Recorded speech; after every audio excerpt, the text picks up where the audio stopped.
This is the Gainin Fast on Memphis podcast with Aaron Shriver. Aaron is a huge fan of country music star Eric Church and is a member of his fan base, the Church Choir. Aaron has attended and continues to attend as many shows as possible, and along the way, he meets some incredible people. Each week, he'll introduce you to a fellow choir member, and together, they will share their awesome stories and life adventures. It's time to meet one of them right now. Ladies and gentlemen, here's your host and choir director for the Gainin Fast on Memphis podcast, Aaron Shriver.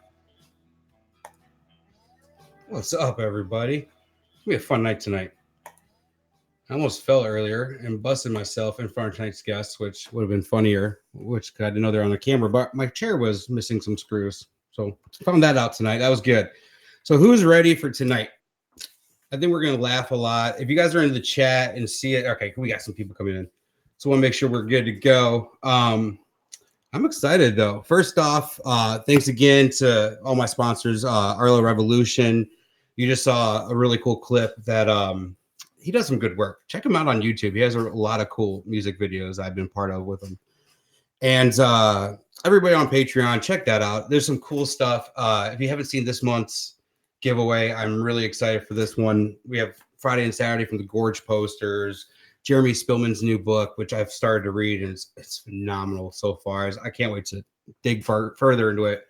We got the Desperate Man Blue album, so some cool stuff. I still don't know what I'm going to do next month to top these, but I don't know if I can top them anymore. We'll see what's going on with that. But hey, I do want to send everybody over to the Old Friends page, Old Friends Facebook page. My buddy over there, Mark Pinney, is doing football squares. And for the Super Bowl, I don't know how many he has left. He's going to update me. He probably did, but I didn't have my phone around. But they're $20 each, and they're going quick. He's doing $500 straight to the Sonny Melton Living the Dream Foundation. And then after that, he's going to pay out $375 for the end of the first, halftime, end of the third, and the final score.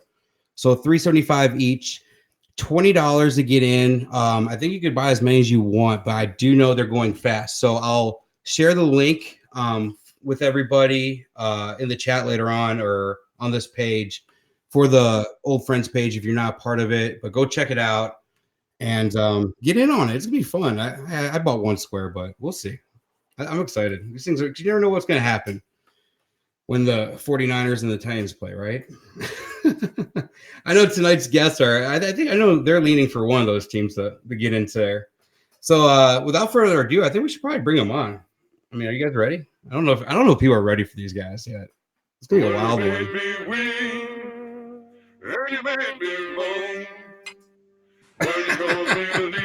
That's cool. 2020 sinners. I knew this would be a good one. I was ready for this one. How are you guys doing tonight? And tequila. Oh. Thank you to my Secret Santa for this custom glass. Oh. Yes, I'm repping mine too. I got my rustic cuff from Sarah Cook and my wrecking ball from last year from Jenny Green. Got my Jack and Coke, and we're ready to have some conversation. Really? All right. I'm ready for these. Nothing offends us. Nothing offends us at all. Bring it on. Man, I almost got prepared for our Johnson. No. So Kyle, what's up, buddy? I see you in the chat. You guys got busy over the last couple of days, I see. Just welcome two baby girls. And if you guys don't remember, Kyle was on earlier. They did the gender reveal. So that was awesome. But congrats to you guys out there. Twins are trouble. We're going to find that out tonight. Yeah. But you guys will see the comments. Yeah, all right, you guys are able. Okay, I was gonna say I don't think you're gonna be able to see all the comments, but some of these I'll be able to throw up on the screen for you. Here's Katie. Sorry about your Seahawks, girl. They're going down, but we're going there. Niners. Uh-oh. Will, do you want to ask him what kind of tequila? Yes, Bill, Yance. Yes, and hello to Ruth. I don't know if Ruth's on, but my girl Ruth. She got me my cowboy boots for the Christmas time. She's got some good news lately, so that's even better. Yes. So, and cheers to your mama getting healthy. They're going to be on in a couple weeks. I'm really excited for that one. I can't wait. We got some stories. Wait till you. There's gonna be one. I don't know if we got to share it. We might have to wait till the Patreon after show with Bill and Ruth. But, all I gotta say, it ends with "I got winner." So. Yeah. Well, it's hard for us to sometimes on the West Coast to be live when but we always go back and look. And last week with Robert, and I mean just Taylor and Chris, and I mean just we're just Sweet Caroline, and overwhelmed with the stories. And one thing that we really have realized in this last year and a half is you guys have the setup, because you guys can get anywhere so fast. You know, I mean, you can go to all these concerts and you can get around, and out here, you know, it sucks because we don't have the people come out here as much, and you can't just go up and down the coast like you guys can. And they hit the women. Am I going to get so much soon or what?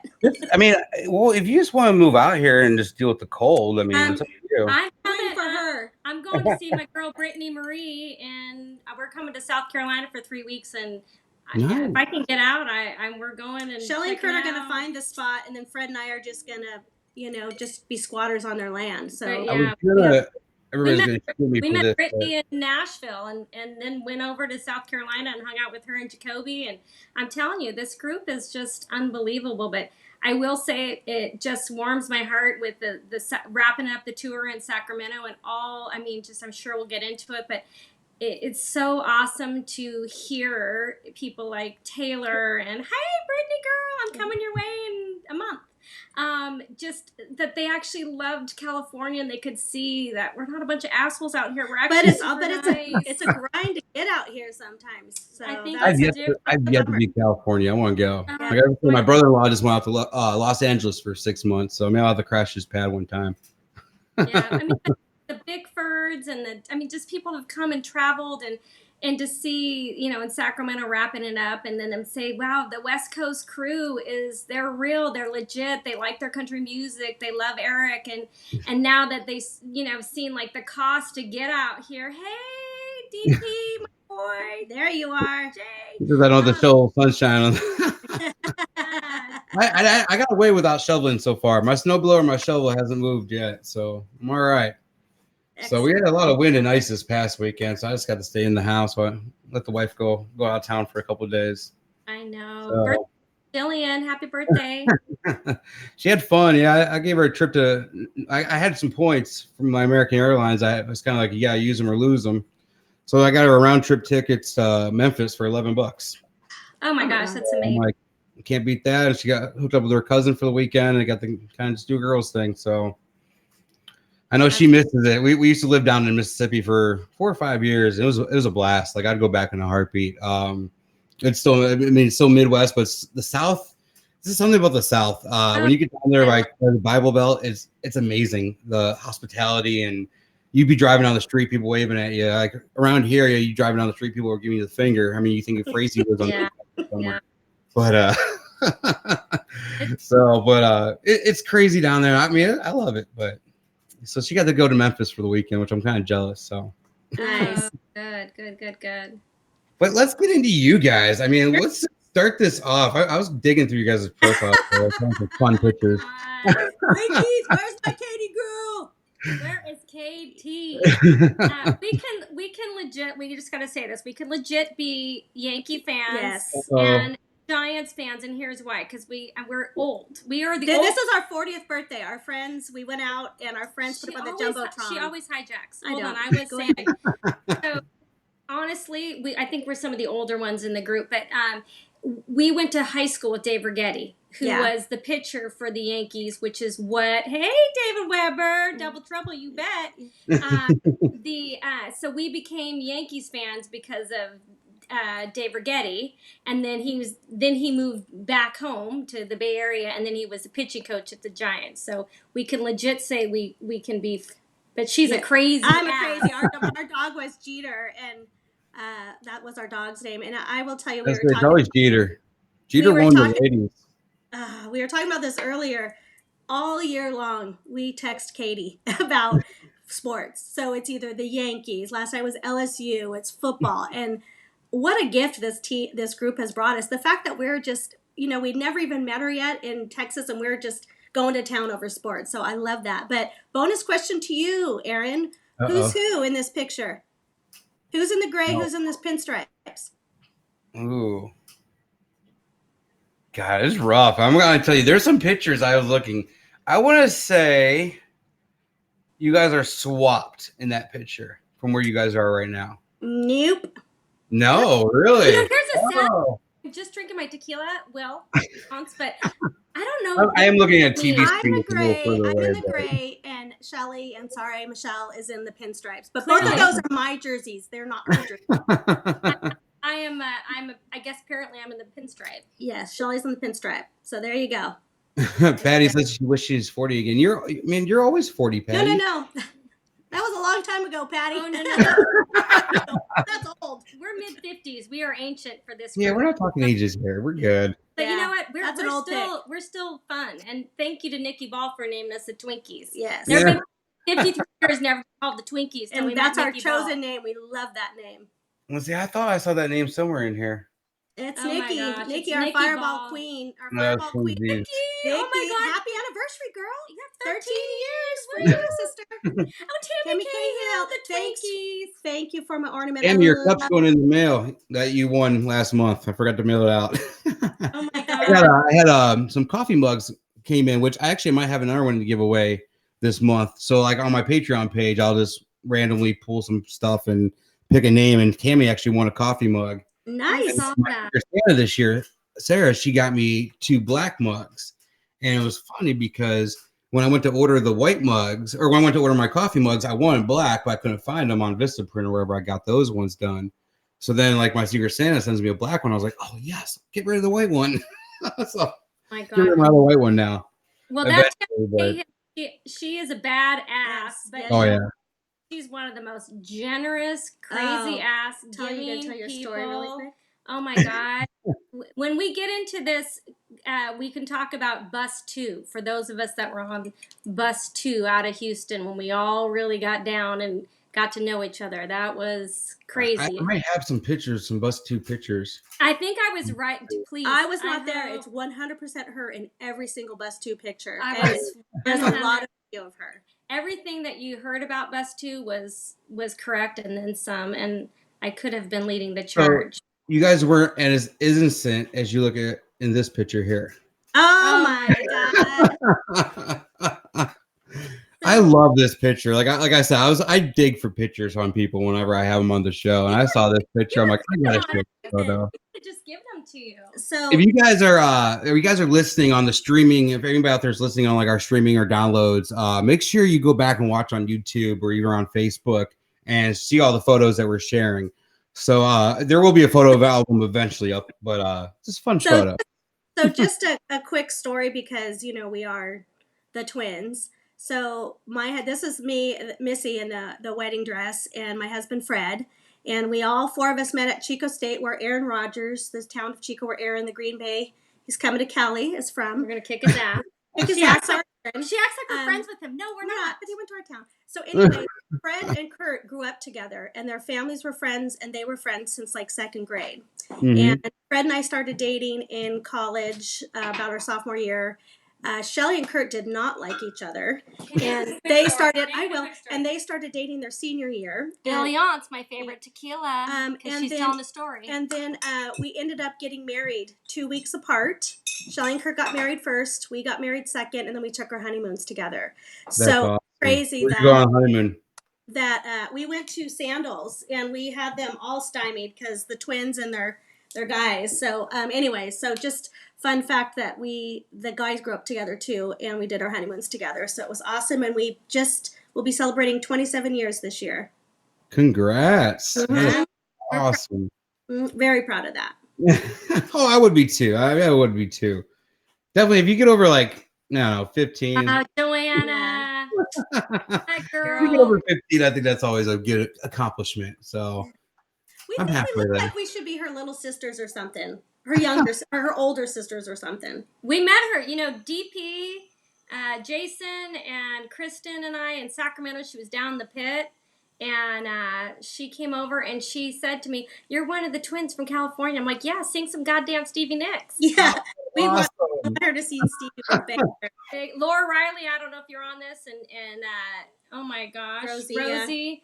Please, we need to I will tell you a little secret real quick. You're talking about DP. I did confirm with him today. He's going to be on the show later this year. I've been thinking Hey, why is Aaron So, fence? But I'm like, what do we have to add to this? everybody does. Like, I got about 4 spots left open, and I'm booked for my first 50 episodes. So, Awesome. Oh my God. GPs and the Shavies, definitely. Yeah, there's some good ones I'm gonna have out there. Oh I'm gonna have a good lineup coming up, and I think I might keep it going for a little bit. I like going these. These are fun. It was really I will say this was really kind of our true first official meet and greet, right? That I mean, Joanna was in the hotel that we were in. You know, Shelly has done a meet and greet with Eric that she got to pay it forward. But just to have her in the hotel and go down, we have never been in a meet and greet before like that. So for all the people that have just been so many times and think, oh my gosh, I can't believe, you know, that was our very first time doing a meet and greet with somebody together. That's cool. It's fun because like everybody thinks it's like all special. It's really fast whenever you meet anybody, especially.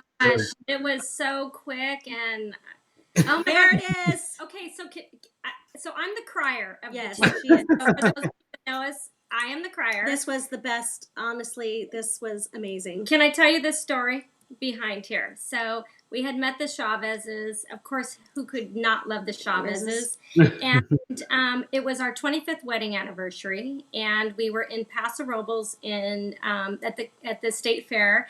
Oh my gosh! Yes, it is Casamigos, William. Yeah, it's my favorite. Absolutely. So we're in Paso, and I thought for sure, and it was the 4 of us, Fred and Kurt, and then our 2 girls, which are like their 2 girls. So that's who was with us. See how she hijacks the stories? You weren't. So we're sitting there, and I'm like, oh gosh, you know, maybe we'll get a meet and greet. Well, we didn't. And I'm not like a super starstruck person. Would I want to meet Eric Church? Of course, who doesn't? But I'm not focused on that. I'm focused on the memories, the experiences, the people, the music, right? Mm-hmm. So we show up to Paso, and so we show up and we meet the Chavezes, of course, because we had been connecting with them. And Roy and Carolyn literally were sitting there, and Roy says to me, I'll start crying because I'm so overwhelmed. We were all crying, actually. And Roy says, I've got something for you. And he hands me this thing, and he says, you're going to meet Eric, and you're going with Cece. And I literally just... It was amazing. I was beyond, I don't know, it's just that random act of kindness. It's that unconditional. They could have given it to anyone, and to choose me, I was just like, you've got to be kidding me. And so when we went through the line, I was like, Carolyn goes, do you want to get a picture by yourself? And I was like, no, like this is us. Chris Johnson, yes, the Cali State Fair is awesome. Oh my gosh. And it was when he first did Desperate Man. He literally just lit it up. He opened it up with Desperate Man. Awesome. Everybody was still trying to figure out the tunes like that. Do do do do do do do. Oh hey, Vicky. So I just was like, that was when I knew. Not knew. I there's something special of just about this group and the giving and the. I'm not sure Carolyn would say that after, because what she's not telling you is that we didn't get the meet and greet. So prior to that, we had bought a VIP tent because there was the 6 of us. We're like, hey, we're going to do this anniversary thing right. And so we did the VIP tent. Well, we swapped Roy out for Shelly and just plied him up with some Jack Daniels. And Carolyn's like, don't give him too much Jack Daniels. And we're like, okay. So didn't happen. Yeah, that didn't happen. Sorry. So Roy but it was very fun. But that picture, every time I see it, and I will also say that was less than a month after Brandon had passed. And it was just heart-wrenching to know that story and to know the day after he had gone on stage. And yes, it was the first time ever he played Desperate Man. We came out of the VIP tent, Chris, and we were feeling no pain. And it was like we were on this line, this choo-choo train line, just going for it to our seats. And when I hear that song, that's all I can think of is just dancing through that whole thing and just going, I love this song now. Yeah. And totally music. Well, it did, but it was, so you totally derailed me. So now I can't even remember what I was saying. We were talking about them, and that's right. So because that happens to us frequently when she derails me. You covered all of it. So Is there kind of like Desperate Man? When I first heard it, I'm like, okay, I like the song, but I gotta hear it live. Did you have a song where you had to hear it live, or when you a song you heard live for the first time to really understand the song more? We're trying. We're trying. So there's one song that we and don't. Alger, I hope you're on this call. Is Dan on here? Because there's one song we don't love, and I'm really sorry, everybody. We don't love Homeboy. Oh, I know. My shirt then. No haters, please, no haters. And when we went to to Nashville, and we sat way up high with everyone else, and about, I don't know, 2 rows was the Cajun Queens, the Algiers, Robert, Carrie Lynn Hyde. Carolyn, there you are. Hi, girlie. My heart. And so we had said, oh God, is this like a bathroom song for us? Hate to say that. Yeah, you gotta have a bathroom song. Because you never go to the bathroom in an Eric concert because it's 3 hours worth of goodness. So you better freaking wear it depends, right? And so we're sitting there, and all of a sudden, Missy and I look down, and there is Dan and Robert. Going for it. Robert, there you are! Oh my God. And going for it. And they just have their arms around each other, they're swaying, and you've got that, the Sinners for Life group, there's 7 of them, and they're all fucking amazing people. The Cajun Queens, the Algiers, Robert, Carrie, and we love them all. And it's not an exclusive group, they're just amazing, but they were in a row, and Will Long. Yeah. And we were sitting there, and we're like watching them, and Missy and I looked, and we go, there's our connection for the song that we don't love, that we've now put a memory with. And then so now every time we hear it, we text Dan, and he'd be like, here's your song, Dan. He probably fucking hates it that he's like, why do you guys text me during the song? But we're like, we love this now that you made this into a positive. So that was the only song we didn't really love. Hey, girlie. Joelle's giving out her secret tonight. Depends, a 3.5-hour concert necessity. For sure, Joelle. Necessary. Yes, 100%. I don't really give a shit. But that's probably the only one, and we talk about that song a lot because we really are trying so hard to get the Super Friends. We're trying so hard to really embrace that song. So it's gotten a lot better, and we're almost there. So thank you guys. I agree, Amy. They are the best, aren't they? Yeah. They got some good God, stories. Amy Scott, my girl that was behind me in the pit for the very first time. Oh my God, the crew that supported me for the pit for the first time. Because I was not there. I could not go. I was in Oregon. Could not go and be her wingman. I don't know. It's amazing for all. Honestly, and it has nothing to do with commitment. It's everything about anxiety and fear. And so to overcome that, I see that so many people go, concert after concert, and I wish I had the courage, but I think I found the courage that in Sacramento, and thanks to, really to Jason and Kristen, that said, we've got you, you're going to do this. And then I had a whole crew around me, but Amy was right there behind me, and meeting her and her husband from Colorado, I think. Let me just say how many FaceTimes I got during that concert because I could not be there. It was a very sad day. Oh, it's always good. So people don't talk about it anymore. Back in the day, like 06, 08, now you call it FaceTimes. We used to call it church bells. So like friends like in the choir that couldn't go to a show or anything, we would just call them, let them listen to a couple songs in our back pocket or whatever, and they'd always talk about it like on the boards or whatever and call it a church bell. We got a church bell tonight and this and that. So it's always a lot of fun. It's maybe something we have to resurrect again. Yeah, I think, for us, we really love hearing the stories of the past. There isn't, there's no competition, there's no jealousy, there's no anything for us. No competition, no jealousy. It's just about really loving and hearing the memories and the stories. See, I miss this too. This is what happens when you have kids and they suck up your life and your money. You get to travel everywhere. You get to go deal with your kids. I know Chris Johnson does not love that picture, but that is one of love my that picture, favorite Chris. pictures. You're just missing me right to the other side, Chris.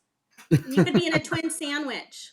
Hey, DP, I have given you props. Jason was my guy. I think I said that. But that picture I do love of Chris Johnson. But yeah, I think I said that. Yeah, you did. Jason was my guy. 100%. But that picture of Chris Johnson and he I hated every minute. And I walked up, I thought, I'm going to be in this pit. It's probably the first and only time I'll be in a pit.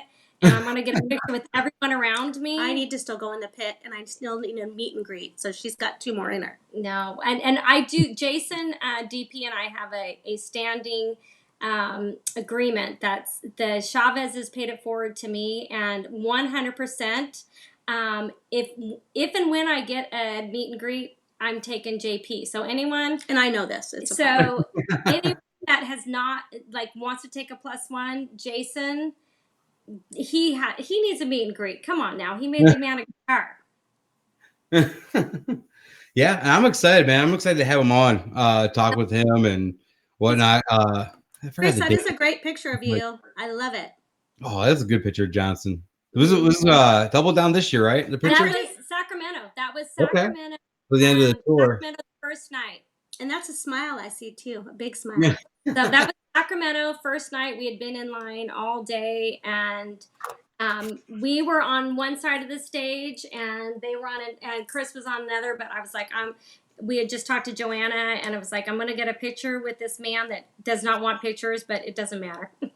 You always got to do it. Just yeah. In his face, be like, you're taking a picture, Johnson. There's an epic point I shared before, him and I at 4 a.m. Nashville. That was always a fun one. So we got to go. We kind of just jumped right into this and just started talking stories, which is awesome. But I want to know where it all started for you guys, like kind of your first show. I know, there we go. I had one picture that you guys sent over. You're going to have to explain this one too. Where is it? What is it? It's probably me in the wheelchair. Yep. Is it Missy in the wheelchair? You got to be why you're in a wheelchair on this one. But this is your first show, huh? This was my very first show. So or you do not want to say why you're in a wheelchair. No, those of you that know me know I have pretty aggressive rheumatoid arthritis, and I'd had some surgery, and I was taking my youngest daughter with her best friend and mom to EC, and then I had to have this unexpected surgery, and I was devastated. I'm like, look, I told my doctor I'm going to this fucking concert. Look at I never noticed that before, but look at the church the best of mine. I'm like, I'm going to this concert, and so at the time, my friend, bless her, took me, and we went in a wheelchair, and Outsiders. It was the Outsiders tour, and it was the very first time we'd seen him, and it was downtown where the Sharks play. If you watch the Sharks, it's the arena where the Sharks play. So I ended up getting kind of VIP treatment the whole time. We had good seats down, and so my daughter and her best friend sat down below, and then my girlfriend and I sat up in the handicap section, and I had somebody that had to wheel me everywhere, had to take me into the bathroom, had to get my food and drinks. That was nice, but I was not going to miss that show at all. And so it was just that's a special memory for me, because I didn't think I could go, and I was really devastated about it, but I was like, fuck it, I'm going. So I did. Yeah. Sometimes you just got to. You just got to go do what you got to do and wish for the best. Yeah.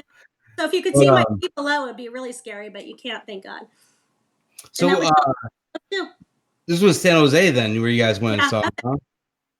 Nice. It was when he had that heavy metal kind of rock band. Lizzie. Hailstorm. Hailstorm. Yeah. So that's damn rock and roll. That's when he had the devil. Yeah. That was when he was in, I feel like it was definitely a dark mode, man. Yeah, Outsiders is Outsiders was that was a good. I mean, that whole tour. I was actually talking to Jason today. I'm like, I don't really remember too much the Outsiders. I only got to see a few of the shows on that tour, but that was a good tour. When I saw him though, he was it Drive-By Truckers and Dwight Yoakam, I think were the two. So who's the guy? Jeff Tweed was when he came to that picture, Hawk was just born. Okay. So it was 2 days. It was right after he won his awards, right? And then you had Catherine gave birth.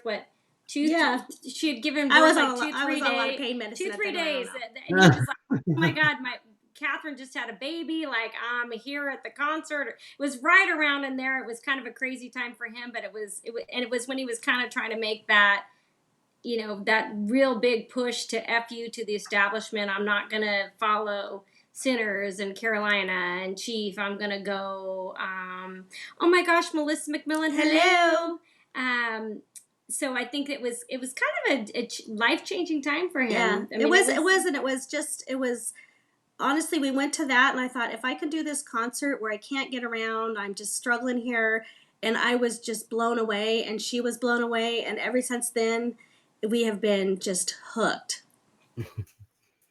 I got hooked at Carolina. But that was the first time you saw him, too. That was the first time She's I saw on that him. We weren't sitting together. Both your first shows, same night. Huh? Yeah. But what song brought you guys in? What song did you guys first hear that just kind of got you hooked? Were you guys together, or did one call up the other like, hey, you gotta listen to this dude? I was probably into country before she was. I was into Eric before. She was probably way more heavily into Eric before I was, but I was into country overall before she was. Yeah. Okay. So I was doing all the country packs with my girls and stuff out at Shoreline, and it was great. And then that was for somebody who'd seen him. But I think the first song that I consistently remember singing to was Two Pink Lines. Okay. That's not maybe my favorite song, but that song right then, I was like, I love this song. This is a great bebop song. And ever since then, I started listening to him, where she came in maybe a little bit later, but definitely went all in. Yeah, I'm a little bit different. I don't like the new country. I like kind of more of that old country. I'm more of a Chris Christopherson. Yeah, we were raised on Chris Christopherson, Linda Ronstadt. Nice. For that special she just Willie had. Nelson. Yeah, Willie Nelson. Johnny Cash, Patsy Cline. That was a lot with me in my house. My dad was more on the rock side, so I'd get more like Aerosmith from him, and like my mom was the diehard country, so like Vince Gill, Patsy Cline, like that kind of stuff. My mom was obsessed with Vince Gill, so our family's kind of fucked up. So we communicate music. So we have this way that we talk, that we say we call it like the CD game. But although there's not CDs anymore, I realize that, people. But that's how it started, and so that's how we communicate as a family. Is you put on a song that it's how you're feeling. It's what you want to say to somebody. Yes, Taylor, Chris Christopher. I mean, hello, yes. Oh my God. I mean, the Babylicious, the Highwayman. I mean, that's I like the old stuff. I don't Yeah. like the new stuff. And so for our family that had trouble communicating, we've grown up with a mom that has mental illness, so we have had a lot of challenges. So trying to understand and communicate, we learned to do that through music. And it's more than just the country genre. I mean, it's all of them. And so when Eric came into my life, it was a time that we needed it, and that's when we had Sinner. We started going back, right? We came in kind of around the Chief time frame. I was thinking earlier today, like, what are my favorite albums? And of course, you say Sinners, because how could you not? And then Carolina, but I go, God, my favorite songs are off Chief, right? And then I love Caught in the Act, and then it just starts rolling from there, right? So how do you pick? That's what Gainin comes out, and it's like, whoa. It's just about something, they all represent a little different. So. Where do you want to see him go next? Like every album, he's kind of went in a different direction in a way musically. The last Outsiders were talking a little more rock. The last one was a little bit more funk. I mean, you answer first, because I'm going to get kicked off the show when I give my answer. For me personally, I'd like to see him go back to a little bit more. I love it when he does the ballads, like Over When It's Over is to me like the words. What I love about Eric is the words. I mean, when you really stop the lyrics and the words songs. and the lyrics, amazing. They just melt me. Like, I mean, I think, where does that take me as a person? They always hit you when you need it most. And so I guess for me, I look at him, for those of us that were at Ohana, which was, the Bickfords, the Jason and Kristen and Carolyn and Roy, and I mean, so many others, the Aaron and, hello, Melissa McMillan, Aaron and Sarah Kwan. Oh, there they are right there. Oh, yeah. I mean, we just had the best time. I loved the acoustic. And so I guess it's not really where is he going as much as what I would love to hear him put out is an acoustic. And I also really do love when he does some of the covers. But as far as where he goes, I'd like to see him go back a little bit more towards that. Sinners. I'm going a whole different direction. I know people. she is. Where are you gonna go? So if you follow me on Instagram, which probably most people don't, my handle on Instagram is Gangsta Missy. I love my country, I love my EC, but I also, here it comes, love my rap music. So she's a fucking rapper. I'm a diehard fucking rapper. So Ray and Carolyn know this about me, but I would love to see him do something with like a Dr. Dre or a Snoop Dogg or no. See, so I know you guys won't, but I mean, come on. You don't think he'd want to do something good? Just one collab with Snoop Dogg. He's saying gin and juice out here, so just one. He doesn't have to be maybe old school rappers. So not that's I said shit. I didn't say new shit, did I? Is Dr. Dre new? No. Is Snoop Dogg new? No. LL Cool J new? No. So what I'm just saying is just one, maybe. So maybe he does like a collab album or something. And so you do know there is a thing out. I'm trying. When he says gin and juice, he laughs his ass off every time. Hold on. I know. So sorry, people. I know I'm going to get kicked out of the group for saying that, but no. You might. Might have a surprise for you. We'll see. What? Okay. So, anyways, that's what it maybe finds a collab album, not a rap album, but a collab album. Maybe a collab. So here we're going to come back together. Yeah. Maybe like some kind of collaboration album, but I do love when he goes back to the real country roots. Anything acoustic is obviously unbelievable, but yeah, one with Snoop would be cool. With Snoop too. One with Snoop would be cool. So all right, kick her off the show now. No, we don't have to. I like it because I mean everybody has different opinions. Hold on one second. All right. So hope I don't get kicked off for playing I this. remember there was a lot of church choir people dancing at the Texas party when Snoop Dogg was played at the party. We were all out there dancing. It wasn't just West Coasters. It was a whole group of people. Yeah. All right. Listen to this real quick. Tell me if you guys, hopefully you guys can hear this. Woke up on the floor, feel like I've been knocking on the devil's door. Last night got a little crazy, but now all your stuff is gone. So did you hear that? Yeah. What is it? That's Eric Church rapping. Seriously, like not gonna be for me, but it will be every time when he sings Gin and Juice, he just busts up. It's pretty funny. So go ahead. Okay, so let's move on because we're not going to agree on this topic. We got a duets album too. That'd be a good one. Duets album would be good. I saw someone post in what was it? I think probably on the official page on Facebook.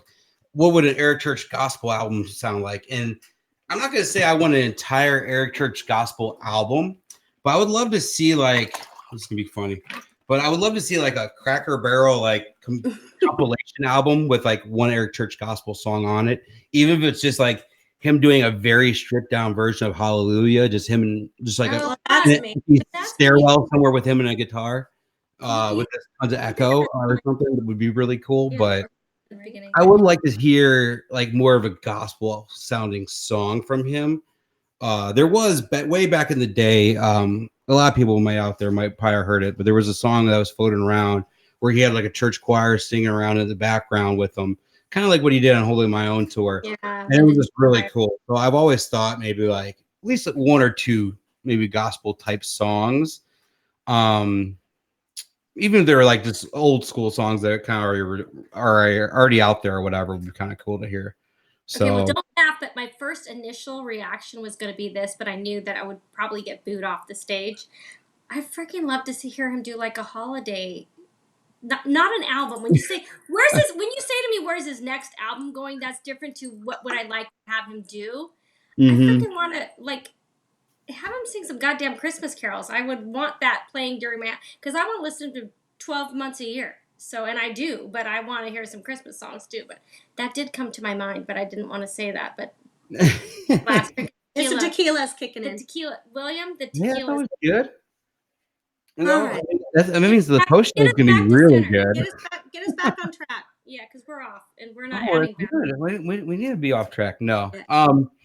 No, so yeah, that's why I was going with that to see where we'd go or where it'd go or where where I mean, we kind of like you're mentioning acoustic. Acoustic would be really cool. I would love to hear him do like I know everybody wants to hear the unreleased stuff like Finding Neverland and what was the other one that everybody always wanted to hear?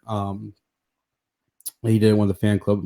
I forgot what it was. I know. Like, I would Ohana was unbelievable, and I don't know that people realized Ohana was going to be acoustic. Mm-hmm. And Jason and Kristen and Roy and Carolyn and then Bigford, somehow, some way, it was like it's going to be acoustic. And here like Eddie Vedder is coming out. We've got all the Amos Lee. It was such a great. And then here Eric comes, and he's acoustic. And what album was he? So Eric was on the same bill as Eddie Vedder. Yeah, no, Eddie Vedder didn't. Eddie Vedder is the headliner. He's the one that puts together Ohana.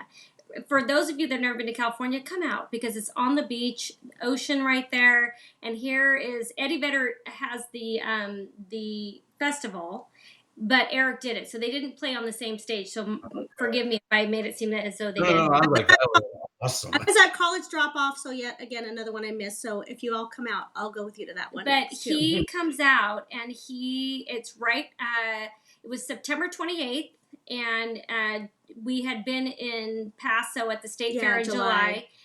Desperate Man dropped in July. The album was coming out October 5th, and it was September 28th, and here he comes out on the stage, and it looks like you're in his living room, and it's just Eric and his guitar. And he starts playing songs off of Desperate Man, and he's doing Heart Like a Wheel, and I mean, Jukebox in a Bar. I mean, just he's doing them. When he did Hippie Radio, I mean, we were standing there crying. Like, how could you? He was debuting all the songs too. Is that like the first night he played all those songs? Oh my God! I remember seeing the videos from that. He played a lot. He played a lot at the. No, he didn't play at the State Fair. He didn't play a lot. Yeah, he did. No, yes. He did not. No, he played a decent amount, but not as much as at Ohana. Yeah, and so we're sitting there, and there's a drunk girl behind Cece and Kristen and I. And again, I have a lot of anxiety, so I'm up there looking at Kristen like, do I need to go? Because there's a fight that broke out behind us and all this shit going down. And again, thank you to Jason, because he's like, I got you. Don't worry. I got you, right? Yes, there's Jason. Eddie Vedder. You just became my hero. That is amazing. And so we're sitting there. Oh yeah, I mean, go to a concert with Jason and you're fine. So I'm a big Eddie Vedder fan. I'm a big Pearl Jam fan because he grew up not far from me in Evanston, Illinois. They're releasing a new album. I heard it today. It's got stage of this waterfall coming over, and they're going to do a tour. Yeah, they're doing a new tour. They haven't announced any Chicago dates yet, which I'm sure they'll be back at Wrigley. Jillian and I went and saw him. It was funny. We saw him play Wrigley Field the very first time. It was right before Ernie Banks died, and Ernie Banks came out on stage. And Eddie Vedder actually has a Chicago Cubs song that he did. But right before he was going to play that song, lightning struck, and they had this big thing. They had to evacuate the field. Everybody had to go back. And I was drinking pretty heavily that whole day. And I don't know if there's any pictures left, and Jillian would laugh, but like the Cubs games, they have these baseball helmets, like these full-size baseball helmets full of nachos and anything you can imagine on top of them. So for 3 hours, I'm walking around during a rain delay, just drinking and eating this baseball helmet of nachos, just hammered. And we get back to our seats, and they finally start the show up again. And it's like 1 o'clock, 2 o'clock in the morning. Like they played till like 2:30 a.m. Oh, wow. And like they went way past curfew because it was a 3-hour rain delay that we just had to sit around and wait in the concourse to Wrigley Field and just hang out because they wouldn't let anybody back in. But they ended up doing some acoustic songs, and Jillian and I were tired. And we ended up dozing off a little bit during the show while they're doing a couple acoustic songs. Tired, what you're calling it, Aaron? Well, Eric acoustic. You ever get the opportunity, I would say there's nothing like it. I've seen it. It's good. But Eddie Vedder started singing Pink Floyd. He had Mother. He hit that song. I woke right up. I'm like, all right, I'm back. Well, it was awesome. And there's this drunk girl behind us going, Eric, where's your band?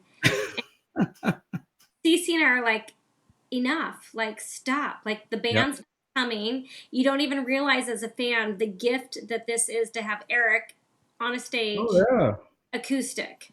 Like, we're never going to see this again. And we had just rolled off of one of the most intimate places, Tahoe. When he played Tahoe. We were at Tahoe the week, like, literally 3 weeks before. No, it was a year. It was a year. That's not when everybody got sick, was it? Oh, no. Oh, my God. Is that Kurt? No, it was a year before. Yeah, no. Oh, my God. That is Ohana right there with Kurt. Yeah. Oh my God, my rock, the heart like the wheel that he just puts up with my shit. I don't know how he does it, but those of you that've got to know Kurt, we all got one of them. Yeah, I said I always tell people he's the string that holds my kite, and that guy is amazing. All right, throw something else at us, Aaron. I was looking at some of these pictures. So Ohana, though, I wanted to check this out. So this is a yearly thing they do out there, huh? In California.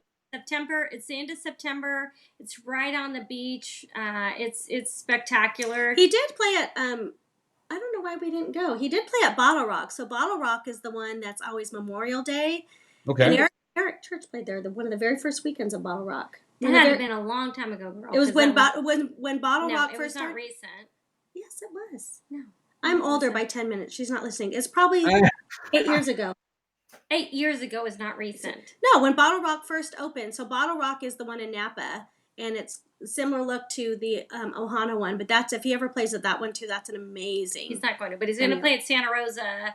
Mary. Hey, Mary girl. I hope you're having tacos. Mary, Taco Tuesday, girl. I got my bracelet on. Mary made me a bracelet. She sent me a bracelet. Mary's coming out because Dave Matthews Band is going to be playing at Bottle Rock, and she said she's coming. There you go. We're gonna have tacos. Yes. And Dave Matthews. I need to go back and see. I haven't seen Dave in years. I have a very bitter story over the Dave Matthews show, and it just, I mean, they're amazing. Don't get me wrong, but I was like 19 or 20, and I was just walking in. I was with a girl. We're walking to the concert. It was at Alpine Valley in Wisconsin. An amazing place to see a concert. It's actually where Stevie Ray Vaughan played his last concert. Because when people were leaving, they saw his helicopter actually crash. Oh my God! And people were reporting it. So it's one of the like must see venues. It's a really cool venue. And I'm walking in. This guy, this really drunk guy, comes up walking, hands me a Corona. I'm like, oh, cool. I'm like 19, 20. I'm like, I should drink this thing. But I'm thinking, I'm like, I don't have a bottle opener. So I'm walking. There's a garbage can. I'm get ready to just throw it away because the gate's not too far from us. I'm like, I'm not going to drink this thing. I'm going to throw it away. As I'm throwing it away, this guy grabs my arm. He's like, let me see your ID. I'm like, looked at him. It was this plainclothes guy. It was an undercover cop. Ended up giving me a $200 ticket for possession or consumption. I'm like, dude, this guy just handed it to me. I took it to a garbage can. I'm like, that way he didn't litter. I'm like, what are you talking about? Where do you even open it? I'm like, I don't have a bottle opener to open. It's a Corona. I'm like, I need a bottle opener. And still, and I'm like, I was just pissed that night. We still went to the concert, but I was like, this is a bitter taste. That is. If you want to come out to Bottle Rock Bottle Rock this year is Red Hot Chili Peppers on Friday. God. Saturday, Nice. Stevie Nicks and Khalid, if you like that kind of music. And Sunday is Dave Matthews Band, Maren Morris.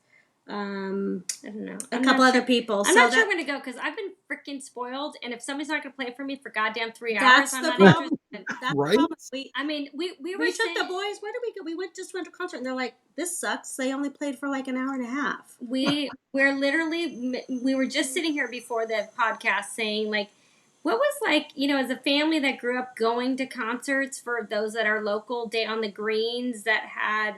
Everybody. All Day, the Police, and Santana, Eagles. Yeah, I mean, everyone. We're like, what concerts are the most impactful? And oh my God, Jenny! This is from Jenny. She was my secret Santa. And so we were like, last year, holding my own was like a game changer. Yeah, that was our game changing concert. We decided because when we saw him for the first time. At Outsiders, he had the opening band, and it definitely was not a 3-hour concert. No, we saw Hold on Our Own. It was so just does he go overwhelming. back to openers after this? I hope not. That was a twin moment. I hope not. Yeah. I think 2021. I have no clue about anything. Nothing at all. And just say in 2021, he did come out with a new album, and he went to stadiums. Does he take an opener with him to the stadiums, or what does he do? I think he goes back to one night. I will say, I think with the Double Down, towards the end, I think, and rightfully so, he got tired. I think there was times of rejuvenation.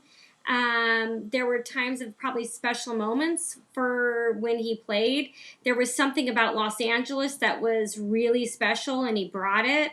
I think Sacramento was special because it was wrapping up the tour, but I think those of us that went might say, did he bring it? I don't know. I think definitely I think Nissan was just unbelievable. Well, but Nissan was so unique. I think Nissan was unique. I don't know if he brought it, but I think it was unique, right?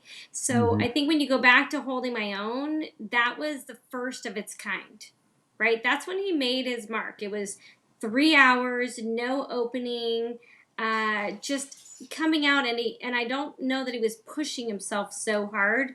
I wonder sometimes now if it's just, how do I overdo what I just did? I don't know how he tops it. Or maybe I wonder too, like, so when we did Solomon's, so he added the San Francisco show this year, but it was one of the ones that was just one show. There was not two in the city.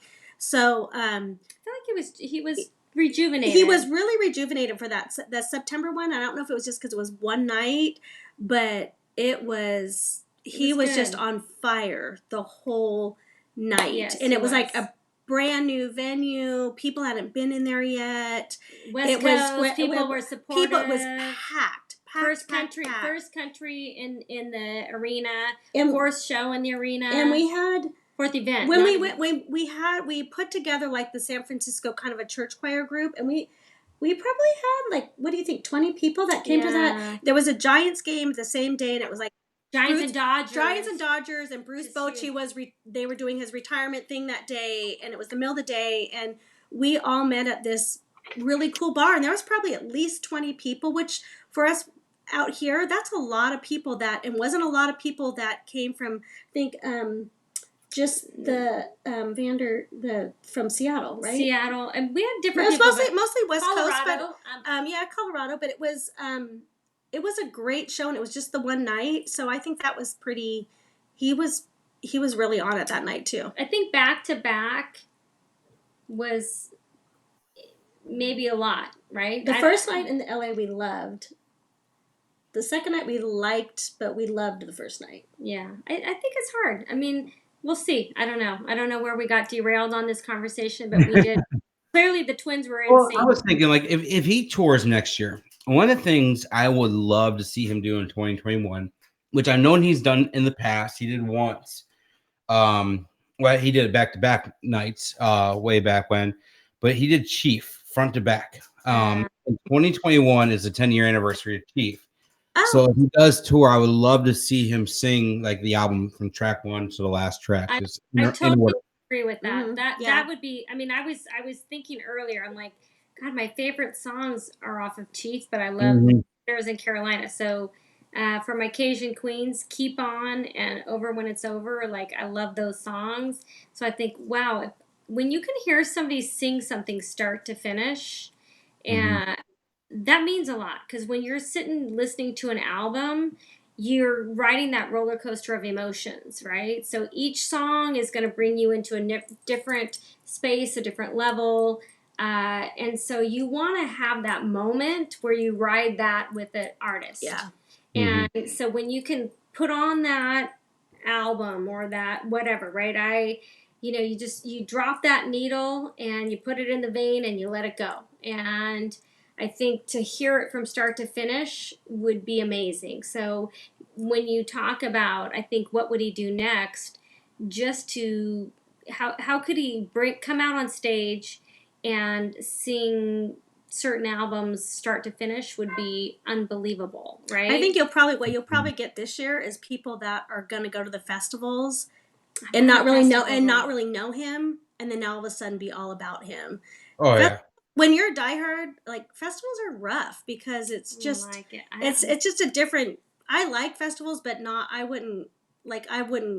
We were talking about going to Snowmass, to see Eric in Snowmass, and then we're like, we probably won't go because it's a lot for us to get there and stay and do all that.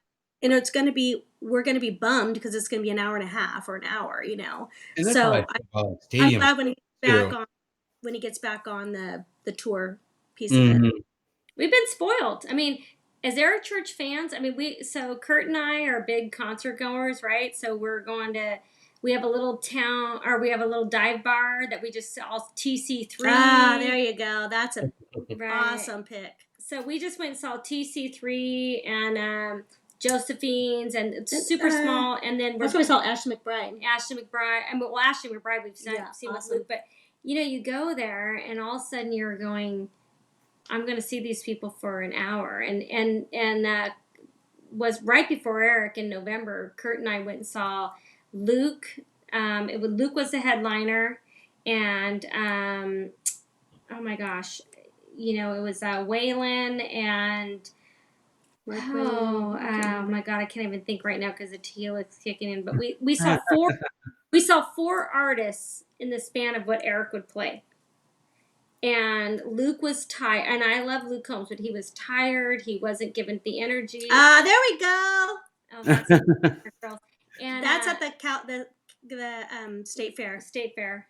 Okay. Best corn dogs ever. Big as your head. Yes.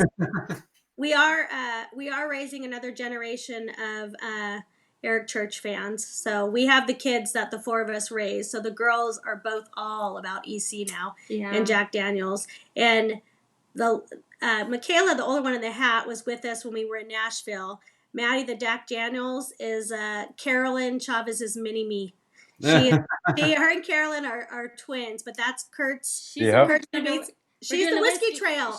We're going on the Whiskey Trail. And, thank you. Nice. All you people. Thank you, all you people that have chimed in. Oh my God. Because you are making my baby's graduation present off the hook. We're doing so thank you. The Jack Daniels girl is who's that's for.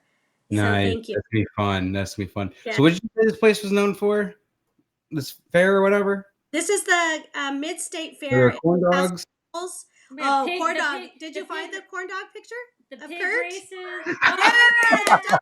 We call that the double down. Double dog That down. was the Kurt and his, That is funny. Yeah, and we ate those too. We had a lot. That was after the VIP tent. After Eric. My God. Amazing. Yeah, I was flipping through pictures. I'm like, yeah, I gotta steal this one. That's his contact info. We love it.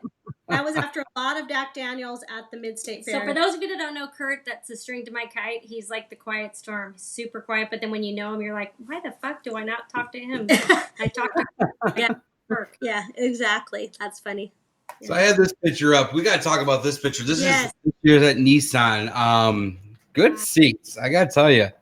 So why did you choose to sit up top like this? Like, why would you want to sit this far? Or was it a choice or just what you got? You said to. Because you honestly, you know, here's the thing. We're looking at different options, and when we saw a lot of the OGs, you know, Sweet Caroline, yourself, everybody's saying, hey, we're going to do yourself a favor and get a different point of view. And so we wanted to do that. I think for me and myself, I was too fucking hot. I had a little bit of a meltdown that day. Not, you know, but thank God for those Jack Daniel towels they were handing out.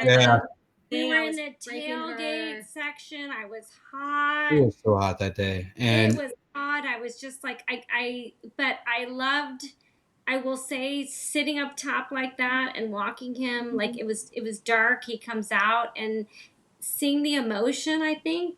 But also face. We had, you know, the thing is, I think we might feel different about it. We had literally been in LA for the Double Down the weekend before. Yeah. So we saw him back to back the weekend before. So we had to wait until May to see the Double Down tour. And then we saw him. It did suck. We saw him 2 weekends in a row. And we shot our whole wad in the month of May, right? So we had seen him up close the weekend before. So this, we were like, we're fine sitting up high because we just saw him down low. Yeah.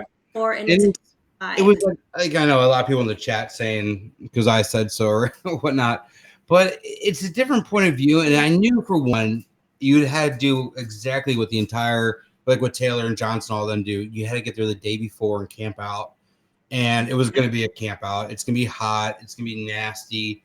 And you're going to be doing a lot of waiting. And I knew the stage is going to be huge. So it's like, where are you going to go? And then once you get in that pit, I just knew it was going to be hard to get in or out. We And hadn't been to Nashville before, so we were making a trip out of it. We wanted to do the tailgate.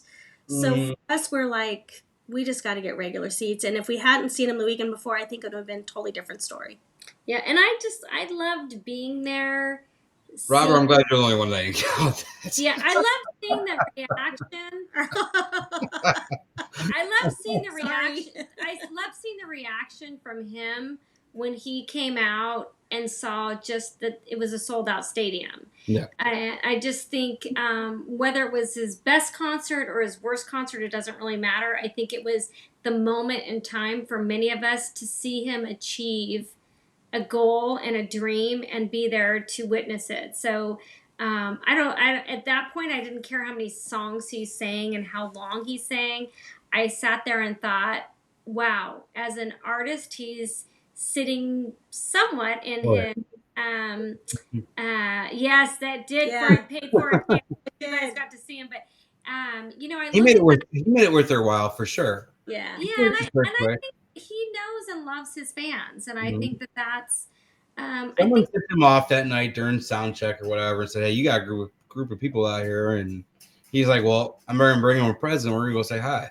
And I think that's really important. I think that there's a lot of people that get in that mindset, like, well, I want what this person has, but you got to realize when you're waiting in line all day and you're in the heat and you're in this and you're in this line, you know what? You've earned that, and that might be a controversial statement, but I just feel like you can't get everything without earning it and paying some dues. And, exactly. And I feel like it's a choice that we all have to make, right? So you can choose what you want to do. And that night, get front row to any show they want to. You just gotta earn the time. And I think it's really important to realize it's not a matter of how committed of a fan you are and how much you love him. I think it's just a choice, right? So we chose that night that we wanted to sit up high and have that view. And then also the tailgate was so cool. We met so many people at the tailgate. And if we would have been in that situation where we said, hey, we're going to choose this, then maybe we couldn't have gone to the tailgate. And we met the baby twins. We met the baby EFC twins. Oh, they're so cute. Colorado, the Dobbins. Yes. They and oh my God. Love and prayers to all you guys. Yes, I hope you're doing good. Yes, I mean they're the baby twins and they're adorable. Nice. I don't know if you guys have met them. They have a following EFC twins. Okay. Yeah, they're darling. From Colorado, they're high schoolers. Yeah, they're like I think maybe juniors in high school. They're darling. So, one year for Halloween, you guys just go each other. Yeah, exactly. We need a choir Halloween party one year. Oh my God! Where we all dress up and just have a good time. It'd be fun. Yeah, I think my biggest FOMO was missing out on when you had everybody at your place down in the basement. I mean, I look at that. I mean. Anytime Eric plays Chicago or Milwaukee, I know I've talked about it before. It's very it fills up quick. So I'll get a bus, and what we'll do is the bus holds about 40, 45 people. It's just a school bus, and it'll pick up at the house. So the band Chief that I had here a couple weeks ago, they'll come out, and then my buddy Mike Sabaka sometimes will come out and they'll play on my stage I have here in the basement. And it's just open. If you could get a spot on the bus, I'll open up the 40 spots in the bus. I'm like, then you're on the party too, and we'll do a cash bar sometimes or something, whatever, or just BYOB. It's just fun. We just have fun times, and we'll have 40, 50 people down here have a good time. So next time Eric plays Chicago or Milwaukee, give us I think sometimes we were talking, and even the choir has talked about. So, I mean, the reality is Eric's not dropping an album right now, so there's not a tour. So what do we do? And you've got festivals all over the place, but I think for us, it's become so much more than just Eric. Oh, Tammy Cahill, love you, girl.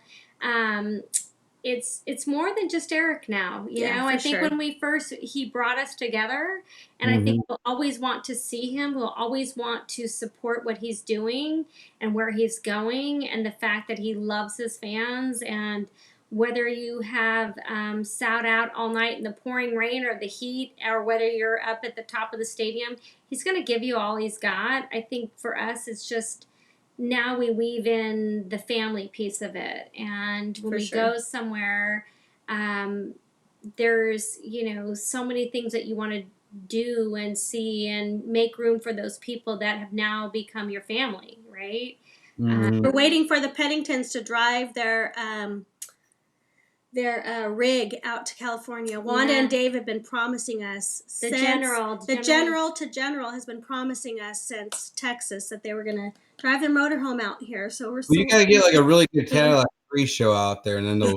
we just had one in a real small venue. Yes. We just were at Club Rodeo for. This was pretty fire. We bought tickets to see Ashley McBryde. They were $15. And it was at this cool venue, and we had bought them, and then she got announced as, the new artist of the year on the CMAs, I think it was. And then we saw her like 2 days after that. She was sick. She was so sick, but we're like, oh my God, we only had to buy these tickets for $15, and we're seeing this. And after this, this isn't going to happen again. And she was unbelievable, amazing. Yeah. We had just seen her with Luke Combs. Yeah, we saw Luke Combs. Yeah. So we saw Ashley and Luke, and then we saw Ashley, and then we just saw TC3 and the Josephines. Yeah, it's really good. So it's it's a little venue, but it's about all we have out here. That was about the time I think the first time I ever met Staples was at it was an Ashley McBryde show, and it was like a little show in Rosemont, and it was like a kind of free, open to the public. And I met him at the show, and we went and checked it out, and she was good. She played like 2 hours, 3 hours almost. She played forever just because it was kind of like a cover band show gig that they had to run or doing. It was right outside one of the Joe's Lives here outside Chicago. So, but it was really good. And that was like kind of my first taste of actually getting to hear Ashley live. I'm like, man, this girl has some pipes and she's good. Yeah. And then I got to hear her guitar player, and I'm like, okay, this guy's amazing. Yeah. Well, I think that this group, I look at this group to share what they're listening to, right? Outside. Mm-hmm. So I want to know what, people are listening to. I would have never have heard of or downloaded, Tucker Bethard without you, right? So what do you, that was 2 years ago, right? And Chris Johnson is always saying, hey, listen to this. And I love that. People saying, listen to this. Johnson's ahead of the curve on a lot of things. So, I mean, Johnson, that's I was talking with him on his podcast about it and whatnot. And Tucker should be having another album coming out soon, we hope. So, we'll see. I saw that you posted that you're going to go see him in February. Yeah. After everything that happens around Christmas, I'm like, I got to be at his. I just felt like I have to be at his first show when he comes back. Yeah. And I was just waiting for a date, watching, and then all of a sudden, Opry pops. I was like, this is got to be that. Yeah. I'm like, how can it be the Opry? It's kind of because it's gonna be after the Super Bowl, so probably CJ's gonna be there. Oh my gosh, yeah, and probably all gonna be there, and Tucker will have one. Yeah, maybe CJ will have a Super Bowl ring on. Yeah. Jimmy G will be sporting his ring. So Tucker said he's always going to debut a new song whenever he plays the Opry, and this might be his third or fourth time playing, and so I want to see if he's going to keep it and play a new song. So I reached out to a couple of my buddies here in town. I was like, hey, you guys, let's just make a 24-hour trip. Let's not get a hotel room. Let's just leave at 6 a.m. Saturday, and then the minute the Opry's over, just head on back. So there's about 4 of us. And I mean, we all going to split it 2 hours a piece and just make a trip out of it. How long is it to get there for you? Like 7-8 hours. Oh, so okay. Appreciate it so much. Yeah, and we end up scoring there's going to be a group of 6 of us. We got third row center. So we'll be right there, and it'll be pretty cool to see it and everything. I feel like he's going to need some fans out there where he knows they're going to be there, and Chris Young's going to be there too. So get to see him for a little bit, I guess. I haven't seen Chris Young in forever. Well, depending on when the Super Bowl is and what happens and who goes, you might also see George Kittle. He's fire. Mm-hmm. Well, have you met him friends with Tucker and them And too. really good friends. He's Because he's from Iowa with them too. Yeah.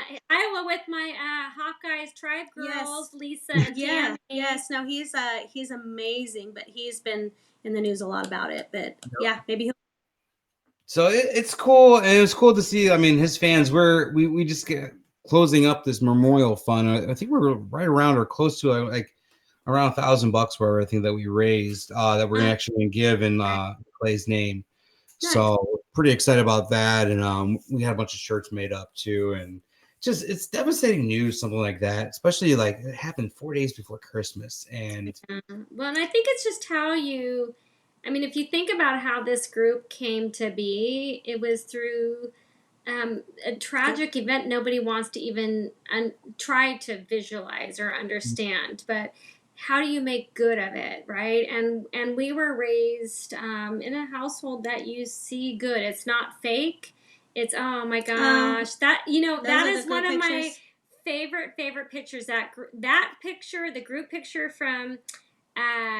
Kelsey's baby. Yeah, Kelsey was pregnant, and oh my God, Walsh was there, and this was a story. This was oh my gosh, and one of my favorite moments of all time for some of you that may have remembered this, Lisa Dazzle.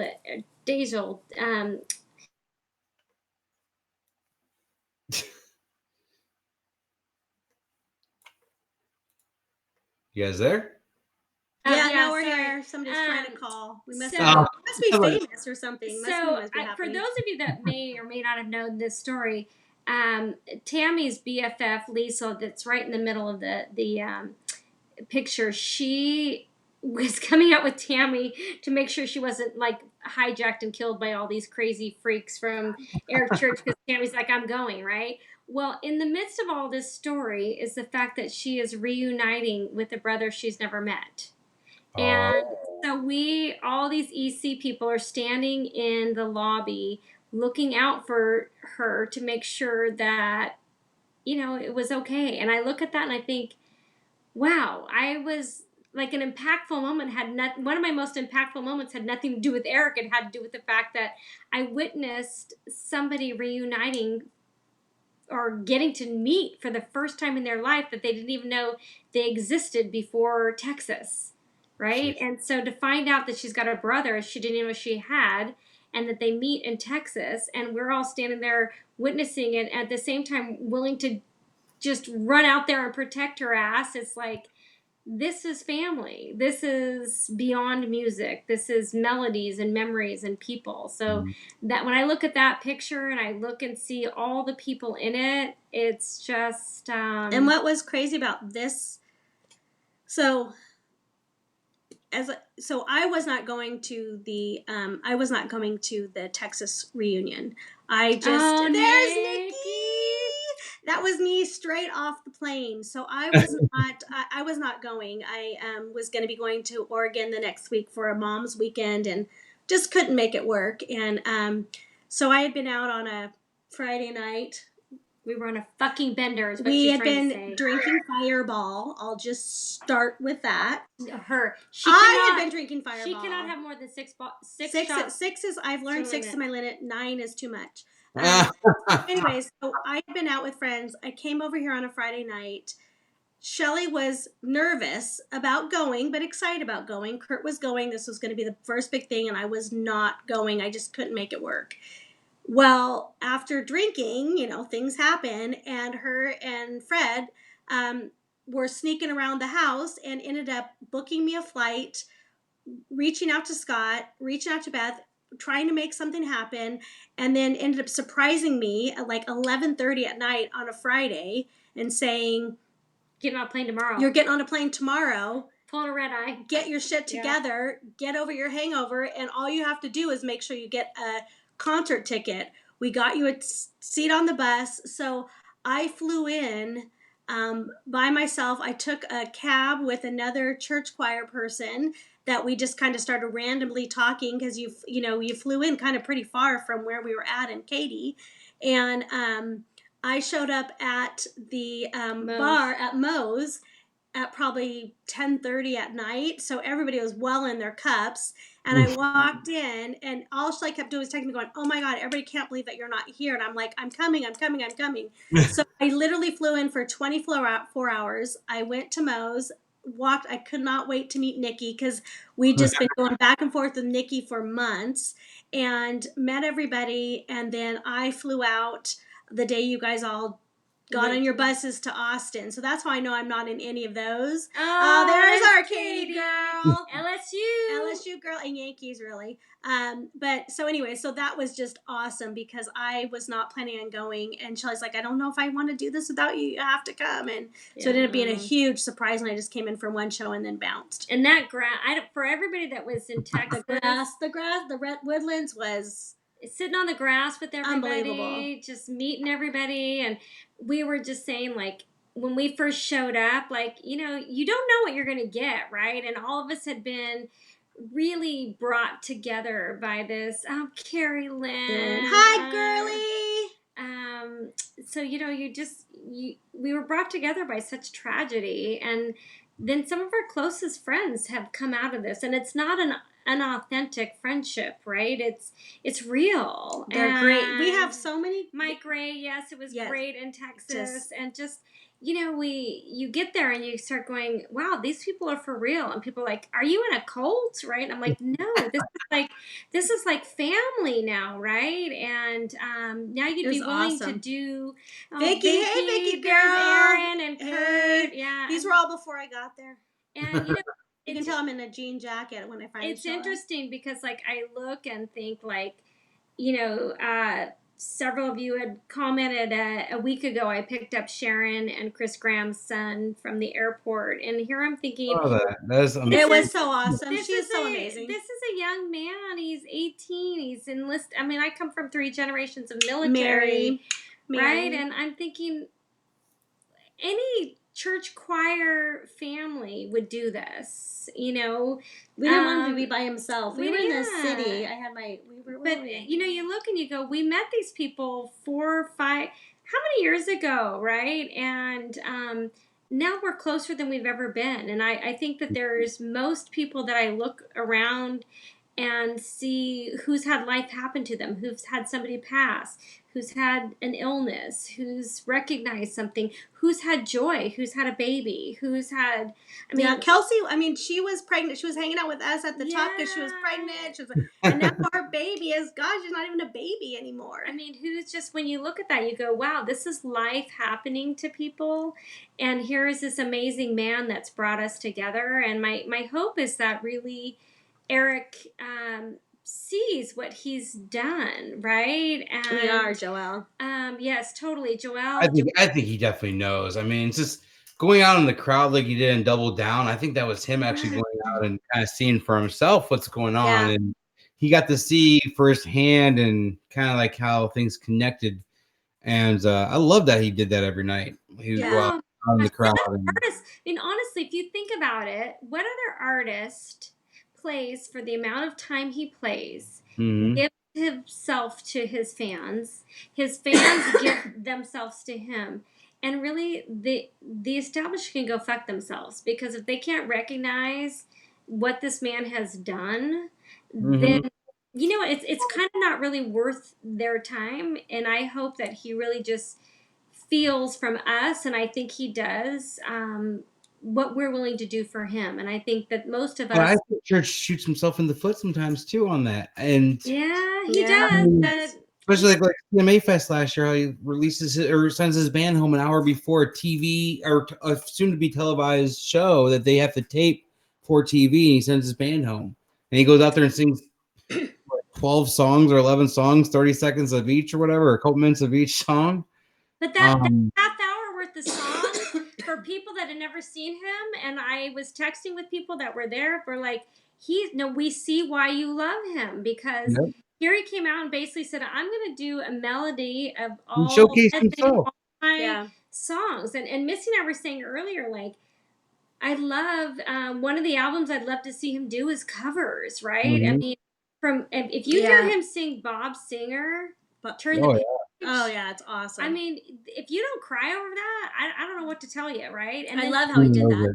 And Yeah, then he nails that one. Yeah, and then locally, when we hear Lodi, or you hear him sing, he sang "Stuck in Lodi" again when he was in Sacramento. you hear you hear him sing Jolene. I mean, just the songs he sings, and I'm like, okay, so sometimes a cover. I mean, he'll sing Elton John or Queen, and you're just like, dude, you fucking nail it, and you're kind of half cocked when you're doing it, but It's you fun love it. too. Like he did "Better Man" by Pearl Jam. The Gorge. Better, one of the best, right? Yeah, when Julie and I went to the Gorge this year, well, he did it on Holding My Own tour. Whenever he did, whenever he's in Seattle or wherever on Holding My Own, and then like I was really jealous of all the people who were there because I love Pearl Jam. We talked about that already. And so when we were at the Gorge and he started doing it again, it just caught me off guard. I look at Jillian and just mouth dropped. I'm like, you gotta be I totally forgot like that it was Seattle, Washington where he sang before, and when he started singing it again, I was like, shit, I get to hear it. That was the Gorge. But yeah, I loved Butterman. This was awesome, but like he screws up half the lyrics. How did you like the Gorge? Loved it. I loved it. I liked that it was a double down because the first night we were able to go on the lawn, sit way back in the lawn, hang out, and see the whole view of everything. And then the next night we were in the pit. If you're in the pit at the Gorge, you're up in front of the stage. You don't see any of it. You're just like, I mean, that's all you see. So it's kind of hard if anybody from this point on goes to the Gorge and it's not back-to-back nights of Eric. I'd probably say I would go lawn more. Yeah, that place because the scenery is just breathtaking. It's amazing. Well, and sometimes too to sit back, like we're talking. There's a group of us talking about like, do we go to Country Thunder? Right? What's the lesser of all evils? If you're not a festival fan and you don't have an EC album dropping, but you still want to see him, right? So then you start picking the venues, right? So he's coming to Santa Rosa, which is going to be a small venue. He is coming there in it's June. It's the week it's a week Maddie graduates from Oregon. So we're not going, but we would have went if it wasn't graduation week. But so you start going, okay, now how can I connect? Because for me, as I was saying earlier, it's like it's about the family, right? Getting together with the family. So how can I connect and see people, and where do I see them? And Chicago's mid country, Aaron. I'm really hoping. I mean, I haven't looked at the dates to see if it coincides with anything, but Eric is due for Lollapalooza in Chicago. Yes! Oh my God! Yes, he hasn't been. It's in July, August, always. Yeah, he was here. He was at. I think he did a Lolla in 2009, and then again in 2011. I would come. Lolla's awesome. So I've seen him at Lollapalooza twice, but he's due for another round of Lolla. So if he's doing festivals this year, maybe he'll come there this year. Yeah, I'm waiting. They're teasing the lineup, and there's no country they really. Well, I think they might tease maybe Luke Combs. Well, that could be the reunion. Because it's middle country. Lollapalooza is awesome, and then you could either come part of it or not. It's expensive. You'd have to get 1 day tickets or something because if you got all 3 days, it's expensive. But it's the lineup. 1 day's fine. Yeah, lineups are always awesome. So I'm always excited. So we got to play a game. Okay. Have you guys noticed the time? Remember I told you we're going to look at the time and not know where it went? Oh, my God. Yes. Well, we got like 6 minutes left. No, it's awesome. Let's see. Yeah. All right. I hope we shed some light. I feel like we're kind of newbies. We're kind of new. No, that's why I love it. That's why I love having you guys on because we're old school. We all walk life on the show. Yeah. So we love Nick and we do love Eric. And we just haven't maybe seen him as much as some of the other folks. This will be fun to see if we have the same answers or how different our answers are. That's what's going to be fun. So I got 10 questions I'm going to ask you guys. I normally put 60 seconds. I'm not even going to use the time or the music. We're just gonna ask all questions, see how it goes. So I need one lyric of Eric Church's that stands out to both of you. Ain't no map ever gonna get us back to where we are. Over when it's over. Done. All right. Drop the mic. Oh yeah, but No. Mine is the be true to her till your glass runs out of sand. Some of it. Yep. That's a good one. That's a good one. Or mama ain't a shrink, daddy's not a bank. We have that right now. So I'm gonna say that. too. I thought that's my parents all the time. No. Yeah, we say that right now too. If you could only listen to one Eric Church album for the rest of your lives, what album would it be? I like Carolina. I'm gonna say Sinners Are Chief, and I'm stuck. If I have to pick one, Wait, can we have the 61 days? That kind of encompasses everything. I don't know if that works. Yeah, I know. I might go Caught in the Act, and then I get a bunch of them. Yeah. So that's a good one. That would be a good one. I love live ones. Caught in the Act gets you. We have this playlist called Peaking. That it's got to get you fucking moving. Like if you're in the worst mood, you put it on. You either got to rock, you have to have approval. There's 4 of us on it that provide approval if the song can go on to Peaking. And EC's on there quite a bit. Yes. So I would say most of it's from Caught in the Act because it's live. Nice. Get you going. All right. Let's see. One song EC has never covered that you guys would like to hear him cover. The Chain by Fleetwood Mac. I was going to say anything Fleetwood Mac or Stevie Nicks. That'd be good. If him and Joanna do The Chain, oh, fuck. Yeah. They get out of the park, man. 17. Or Eagles. Eagles too. We're big Eagles. I always thought he did an Eagles song, but now I'm thinking, I don't think he ever has. We thought for sure Joanna was going to do Stevie, and she did Linda Ronstadt, which was cool awesome. When in LA, but we thought for sure she'd do Stevie next, but that didn't happen. Yeah, so I would say The Chain would probably be our top, and then if not Eagles, like Hotel California, hearing Eric and the band singing Hotel California, how could you not fucking love that? Yeah, that'd be cool. Eagles are pretty sweet. Eagles would be fun. Yeah, all right. That's some good ones. Who's your dream opener for Eric Church? If you had to pick one person. It could be a double bill. Snoop. Missy, Snoop. I'd love to see freaking Chris Christopherson. Oh yeah, for sure. And Eric. I'd like to go some That'd be cool. Chris Christopherson is amazing. Yeah, so I'd probably go old school. I'm just mixing it up. She goes rap. I know Taylor was at the Chris Christopherson thing in Nashville, and then I know she was there too the night I was there. But Keith Urban and Vince Gill used to do All for the Hall, and one year they had like an Outlaws year, and Willie was there, Hank Jr., Chris Christopherson, Eric, Montgomery Gentry. It was just a stock lineup. Chris Christopherson, he holds a really special place in our heart for sure. Like the soundtrack to our life for a very long time was the movie A Star Is Born. So the one with Barbara Streisand and Chris Christopherson. So anything Chris Christopherson is very special to us. Kind of an inside story. Like I heard from where I was working in my last job with some certain promoters and stuff. But he booked Chris Christopherson a lot in the Chicagoland area. And I guess he was talking with him last time we booked him, and they were talking about now whenever him and Willie aren't on tour anymore, they both have houses in Hawaii. So when the wives have to go shopping, they drop one off at the other's house, and they let the two babysit each other with a bunch of weed surrounding them. Sometimes they'll drop Willie off at Chris's, sometimes they'll drop Chris off at Willie's, but all they do is just sit around and just tell stories, and the wives will go shopping, come back home, pick the other one up, and say, all right, let's go home. So it's kind of like dropping the kids off at daycare. Drop Willie or Chris off at each other's house, and so I guess they both live like a block from each other in Hawaii. Like and and stuff. That together. Was they could use little Todd Rundgren. That when he did the when Eric did the Hawaii. Yeah, it was the Maui one. Yeah. Songwriters. So that would have been. Kurt and I missed it by amazing.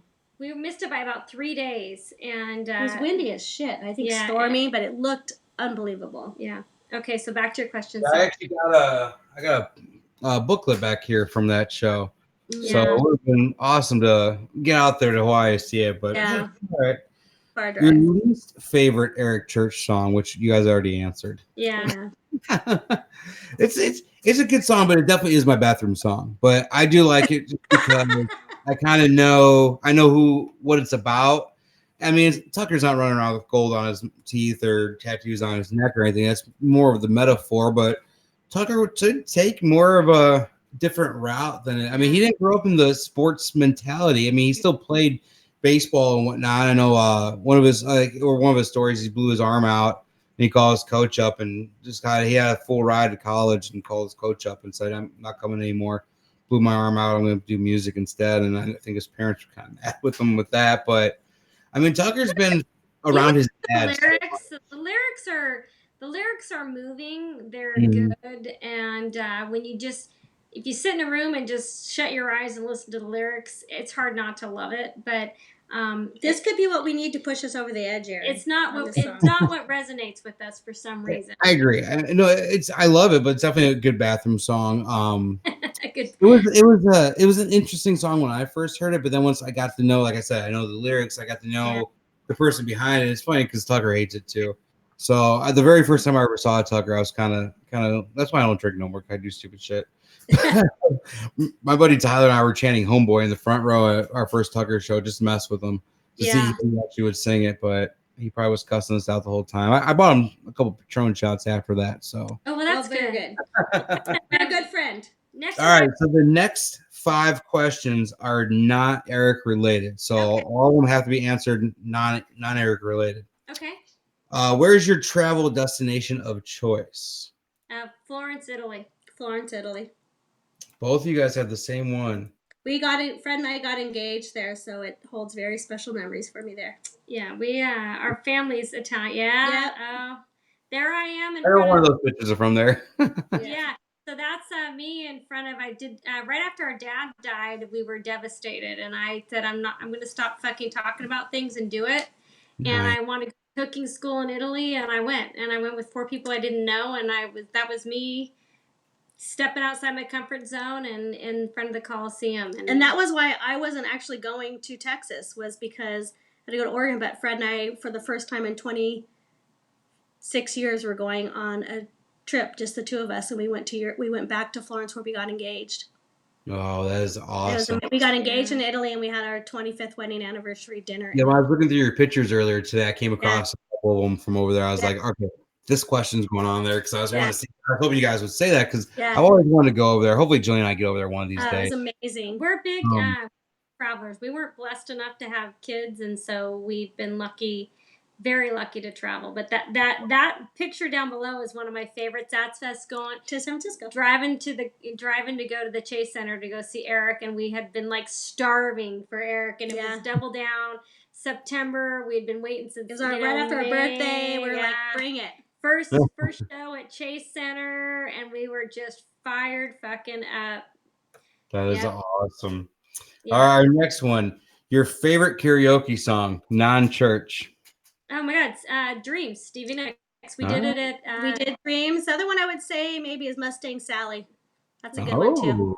Yeah, I was going to say, because we all had the karaoke party this year. That was fun. Yeah, we did Dreams. We did Dreams. Those of you that were lucky enough to hear us with Laura Riley. We were just a little hammered. You were, but I was really hammered. I was not. I got up there and sang with Karen Tara. That was fun. Yeah. Wait, I would walk around the bar. I'm like, hey, you guys know the Billy Ray Cyrus? No one knew it. I'm like, whatever. Karen Terra's like, yeah, we know it. I'm like, we're on it. All right. All right. Who was your number one prior to Eric? Who did you guys go see a lot before you guys kind of started listening to Eric Church? Well, we saw Red Hot. We did Bon Jovi, Red Hot Chili Peppers. And definitely anytime we could get into anytime Fleetwood Mac or Stevie Nicks was in town, we were going. Yeah. I didn't see Red Hot Chili Peppers again. Red Hot, they're coming to Bangkok. They're Friday night. They're Stevie Saturday night, Dave Matthews Sunday night. Yeah, Dave is good too, but it's Memorial Weekend this weekend. Aaron, come on out. You have a place to stay. It was, oh man. Red Hot is like one of the most energetic, and they're fucking. I think I got a bad taste the first. Well, I don't know. I saw them. Dude, no way. It was probably I've been with Jillian 22 years ago, maybe. No, they're awesome. They were with Green Day. It was it's probably 2002. So it wasn't that long ago. 2002, 2003-ish. 2001, maybe I saw them. They were with Green Day, but Green Day was amazing. But Red Hot Chili Peppers just didn't sound too good. Maybe they've played this is the story with that. They played amphitheater outside of Chicago. It's terrible. Sometimes it's the acoustics, right? If you go where we live in SAP, where the Sharks play in the hockey center, the sucks. acoustics, they're horrible. You go to Shoreline, it's an outdoor arena like we had in Houston, and it's awesome. But Chase Center was good. Chase Center was good, but yeah, the acoustics can mean everything in a concert, right? Yeah. Well, it's funny. I actually kind of surprised Jillian with an early anniversary gift today, and I was able to score Matchbox 20 tickets. Oh, Matchbox 20. So they're playing Chicago on a Friday night and Moline, Illinois on a Sunday night. Well, Chicago is the same place I saw the Red Hot Chili Peppers years ago, and it's outside amphitheater, terrible sound, everything. And I was like, no, we're not going to do this. Like, that's where we saw Matchbox like 3 years ago when we went to Counting Crows. I was like, no. So like 2 days later, they're playing a smaller arena in Moline, Illinois. And I was able to pull up 6th row seats today, and I during the pre-sale, so I hurried up and jumped on them and grabbed them.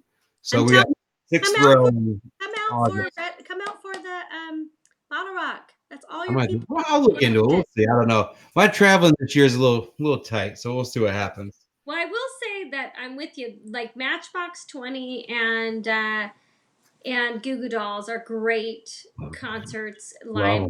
Well, I mean, those are great. You know, one of the questions I have, like for the group and for yourself, I'm starting to realize like the pre-sale stuff, like bag it, because by the time you get too close to the concert, you can get it seems like you get a better deal.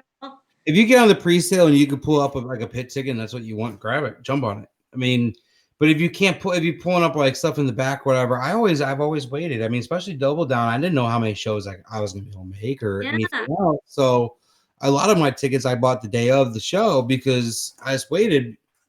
I mean, to the day of till I made my decision to drive out there or something. So it just depends really on what it is. But like today, like I was iffy about like I didn't have like any like I don't even know how I even got into the pre-sale because I didn't have a code or anything. It was like special aisle seats, and I got 2 tickets on the aisle, which was pretty cool. Like the premium or the platinum seats and like aisle seats went on sale today with like the fan club pre-sales.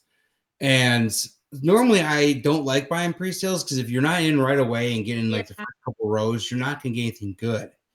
But like I was able to get into and get the 6th row. That's why I was like, all right, let's jump on and get it. So like if you don't really like if you log in and you get something really good in a pre-sale, jump on it. But if you don't, I just wait till the day of because as long as you get in there, or you just wait and see what pops up because a lot of people, especially like Double Down, they buy the tickets so far in advance and then when it comes up, they gotta dump them. So the Eric Church was amazing. We were like, there were so many of us online, like, you know, Carrie Lynn Hyde like put together this awesome spreadsheet. We were all kind of on it, like who's gonna jump on what, and like the same one. Bill, Ruth, all of us, we had the same kind of spreadsheet, same thing going. You guys buy tickets for this one, it's only 4 per. You get get 4 and even if you don't go, like try and get Greenville and try and Venmo you and then it's well, holy fuck, you get up to the concert and you're like, I could have gotten tickets for like much cheaper and in you know in some cases equal if not better. So I'm just curious. I didn't know if it was me being like and I don't day of like working. I used to work at a venue for and I always noticed day of is really good because you never know what will happen. Normally artists have between 30 or we'll say between 20 and 30 artist holds sometimes it's maybe 20 for shows. If they don't use all their artist holds, the box office will have them. And if you go to the day of, and if it's like 3:00 and the artist released all of its holds, they might not release them online. So it's always best. And sometimes box offices upgrade. So, I mean, if you get there like at 6:00 and it's like a 7 or 8:00 show, go to the box office and be like, hey, you got anything better or whatever? Just check it out. I mean, I've always learned it never hurts to ask. So, you ask around. You ask, hey, who has extra tickets? Put it on the app or put it on a thing. Just ask around and see what people have. And people are like, oh, you got this, you got that. And so it's always nice to see if you do wait to the day of to see what happens. And it's also the Eric Church. You could probably always normally just sell them too. If you buy them like during the pre-sale and you find better tickets, throw them on Twinkets or whatever the site was they're using this year. So I just always use StubHub, but I mean, don't want to really get money because StubHub charges so many fees on it. Yeah. Tammy needs to get on the spreadsheet, she says. I'm like, yeah. Yeah. One I saw was interesting. It was funny. We had a big one going. There's like 20 of us all trying to pass it around. So, all right. What is, let's see, wine or whiskey and what brands? Oh my gosh. Well, I'm getting ready to go on the whiskey and the bourbon trail in June, so I just booked that. But I'm kind of a bourbon girl, and I like the I like Templeton Rye if I'm doing that in the whiskey bourbon, and if I'm doing wine, I'm doing red, and I'm probably doing a cab. I am a Gentleman Jack girl or a 7 and 7 girl, and when I want to get down and dirty, it is absolutely Fireball. And I drink tequila. I drink tequila. Like tequila is my go-to coming home at night, and I just pour some. Oh, we do like Bella Gloss too. Yeah, that's the cab. Yeah, so I'm love my tequila straight up. I like my Jack and Coke. Yep. I'm gonna tell you, I'm 14 days in. I'm already missing the taste. It's been great, Aaron.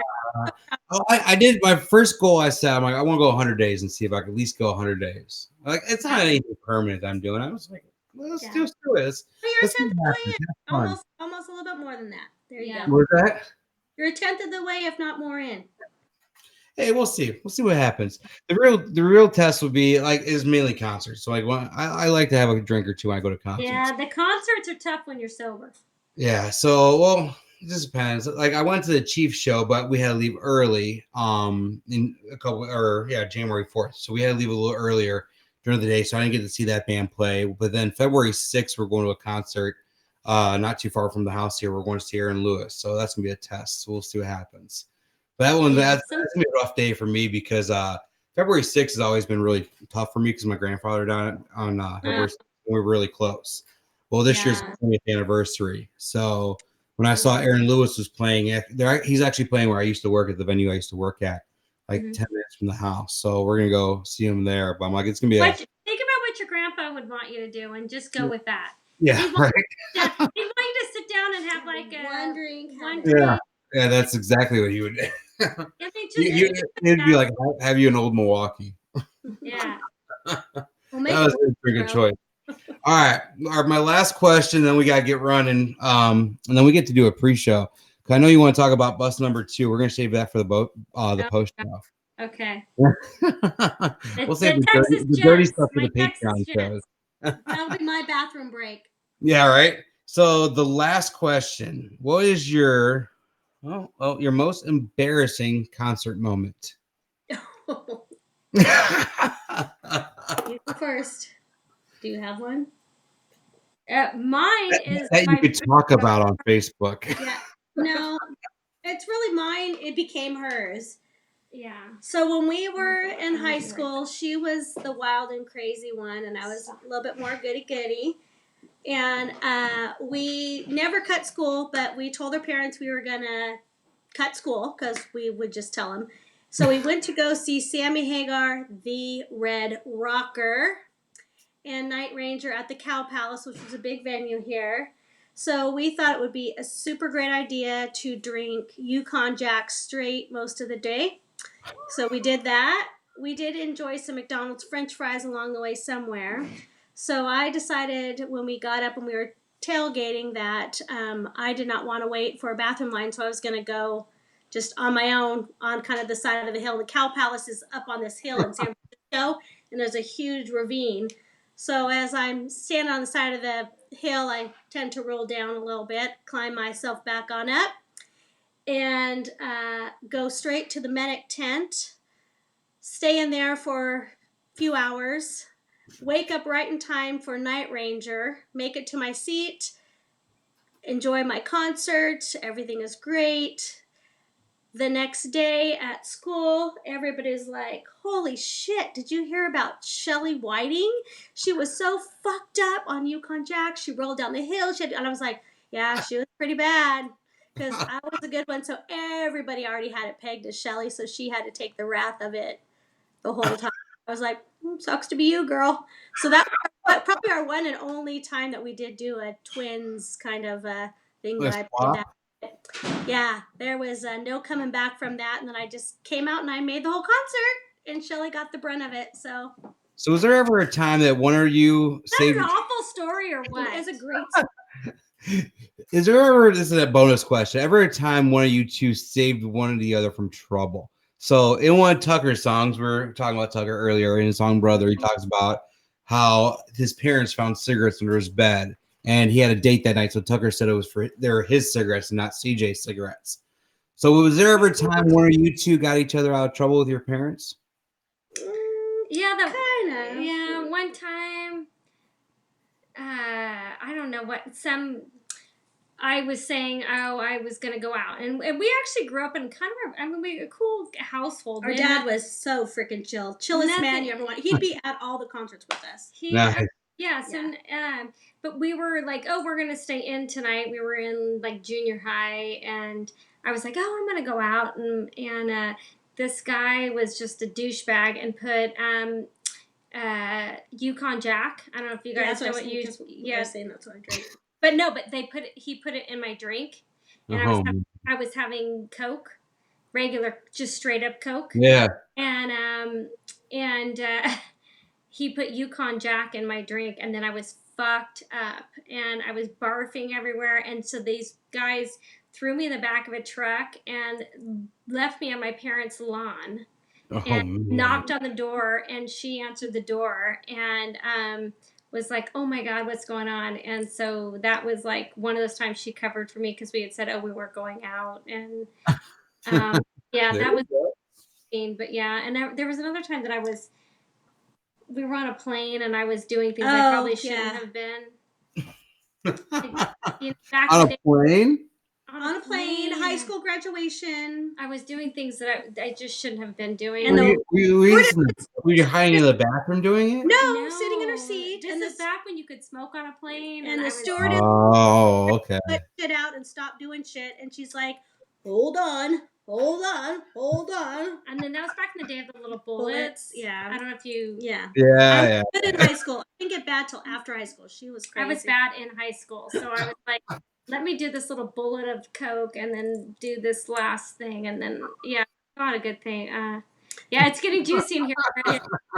Mine were not that way. Mine was, our biggest thing was that even though we work together, for all you guys that know that and think that we're really obnoxious, we actually married best friends and we work together. We live by each other. So we're both recruiters. So we're always happy. Aaron can attest. We're always happy to have a conversation if people want to talk about jobs, job search, all of that. But anyways, back in the day, we work at this accounting firm, but I'm horrible at math. And so I could not pass any of the math tests for college. So my dad just finally said, you know what, fuck it, Missy. If you're not going to be able to pass it this time, because he knew I was trying, let's just give Shelly your driver's license. We're going to send her in, and she's just going to do all your tests for you. So that's kind of like, I'm like, cool, that's a bonus of having a twin. Yeah. So she was like, he's like, if it's not going to work out this time, then your sister can just take your math shit, and then let's be done with it. Yeah, so that was kind of fun. Other than that, we were pretty clean. We're pretty good. Oh, that was awesome. But if you have ideas you want to send us, let us know.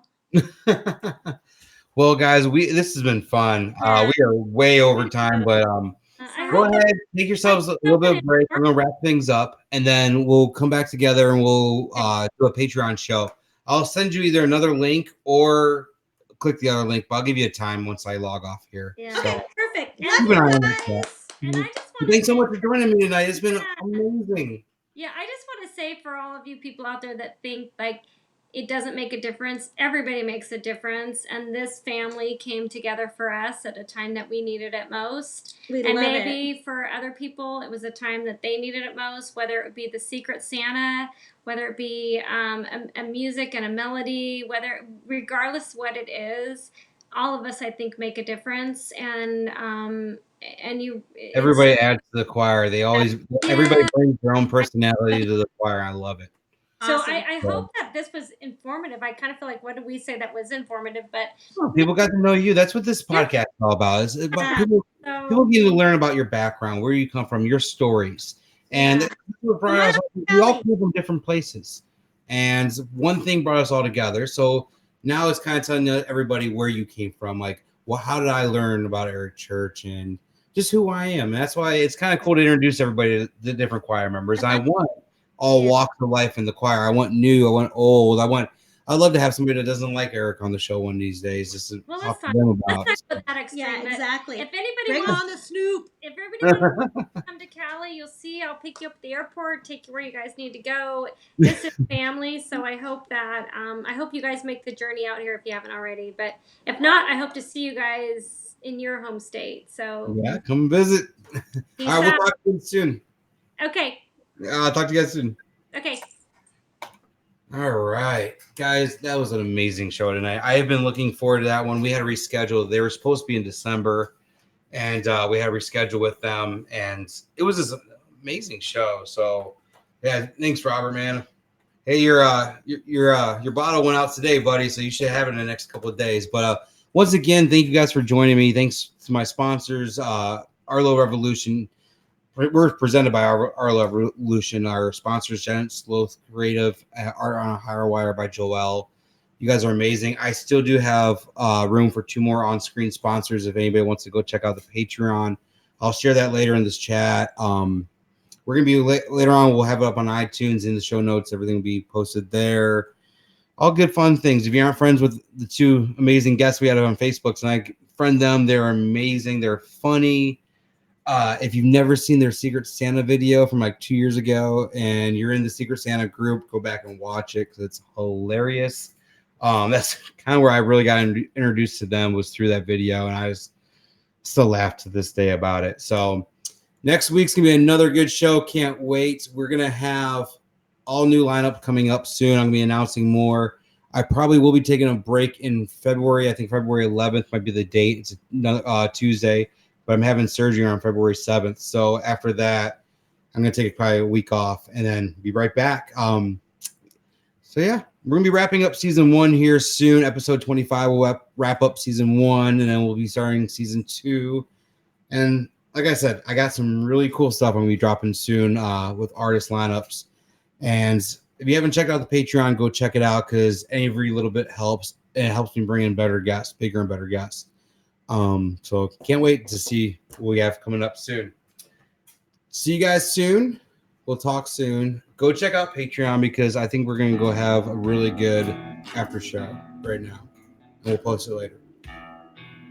See you guys next week. The Gainin Fast on Memphis podcast with Aaron Shriver celebrates the music and fans of singer-songwriter Eric Church. Join Aaron again next week as he shares inside stories and life adventures with another amazing member of the church choir. And remember, everything you need to know about the world can be learned in the church choir. Thanks for joining in on the fun, and we'll catch you next time on the Gainin Fast on Memphis podcast with Aaron Shriver.